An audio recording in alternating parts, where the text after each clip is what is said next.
Welcome to The Explainer. Today, we're diving straight into the dual forces of workplace power and influence. It's a genuinely fascinating journey that's going to take us from the cutthroat political theories of the 16th century all the way to modern corporate strategy and your own personal career growth. We're going to unpack the dark side of influence, the light side of value creation, and the really surprising risks of being, well, simply too good at your job. Let's get into it. Let's kick things off with this incredibly provocative thought from over 550 years ago, straight from Niccolò Machiavelli's famous work, The Prince. It's wild how this highlights a tension we literally still see every single day in modern organizations, that constant tug-of-war between people and profit. The idea that the end justifies the means might sound incredibly harsh, but it reveals a fundamental struggle at the very heart of so many leadership decisions. And that brings us face to face with a pretty stark dilemma.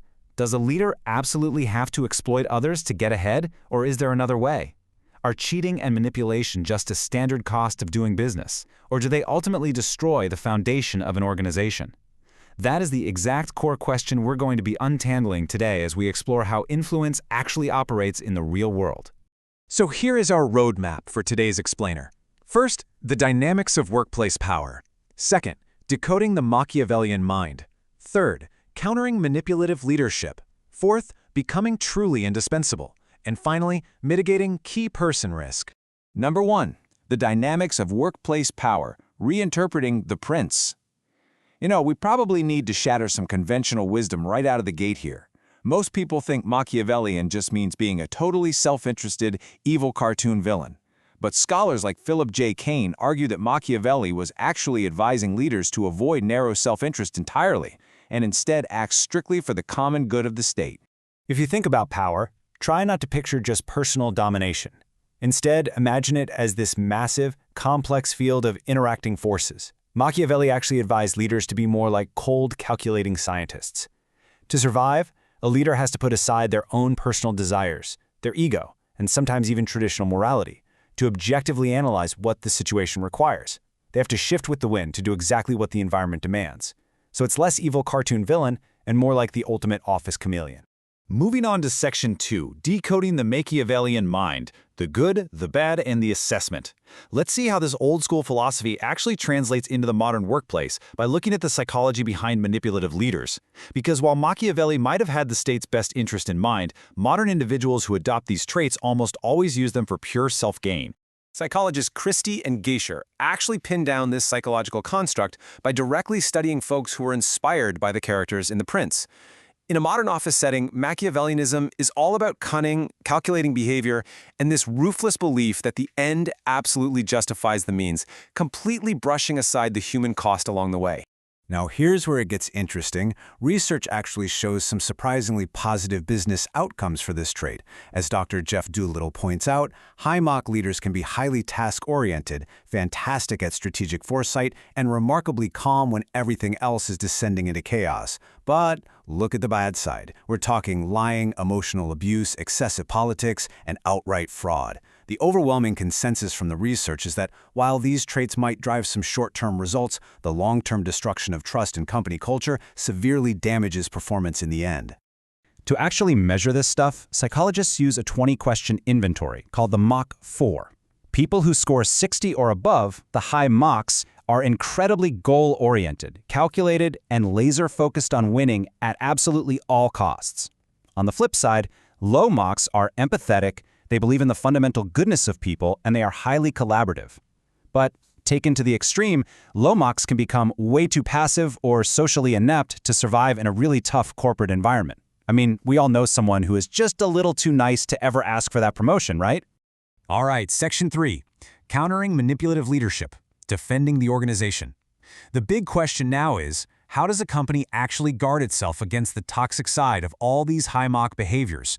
Because if you let these manipulative tendencies run unchecked, they will literally hollow out your culture from the inside. Well, thankfully, personality isn't totally set in stone. Dr. Doolittle highlights these 6 proven countermeasures. Things like targeted executive coaching, therapy, and shifting reward systems can absolutely help realign bad behavior. But the ultimate cultural defense? Servant leadership. Servant leaders emphasize genuine influence and employee well-being over positional power. By focusing on empowering others rather than asserting dominance, they create this incredible environment of trust where Machiavellian manipulation simply can't take root. Let's pivot to Section 4, Becoming Truly Indispensable, the light side of influence. How do you gain real power and absolute job security without, being a jerk and exploiting people? The answer is by becoming an essential asset through genuine value creation. A really great way to look at this is through Seth Godin's concept of the linchpin, which is a book highly recommended in Paul Millard's reading library. Godin totally rejects that old-school industrial mindset where you just sit around waiting to be told what to do. To be a linchpin, you've got to stop waiting to be chosen. You step up, you express your creativity, and you make a ruckus. You essentially become the connective tissue of your organization, a key player in a modern gift economy who operates from a place of genuine generosity, not manipulation. So what does one of these indispensable professionals actually look like in the wild? Well, they consistently knock it out of the park, delivering results way beyond expectations. They proactively create value, and they build really strong high EQ relationships. Instead of plotting office revenge, they just take ownership. Think of leaders like Apple's Tim Cook or Microsoft's Satya Nadella. They didn't transform those massive companies through toxic dominance. They did it through visionary thinking, adapting to total uncertainty, and fostering an environment of continuous improvement. These traits are literally the exact antidote to the dark Machiavellian behaviors we talked about earlier. It's fascinating how this ties right into Nassim Taleb's idea of being anti-fragile. When you have indispensable professionals acting like this, they create something truly magical. They make the whole organization anti-fragile. These are systems that don't just passively survive shocks and volatility, they actually thrive and grow significantly stronger because of them. An indispensable employee acts as a built-in shock absorber, taking unexpected challenges and flipping them into strategic advantages. Which brings us to Section 5, Mitigating Key Person Risk, the Danger of the Indispensable. Because here is a massive plot twist for you. What happens when someone becomes literally too indispensable? Relying entirely on these incredibly valuable anti-fragile individuals actually creates a severe systemic vulnerability for the organization itself. This is what we call key person risk. It's that terrifying operational and financial threat that hits when an essential employee suddenly leaves or just isn't available. And hey, it's not just about the CEO. Think of a massive Broadway show.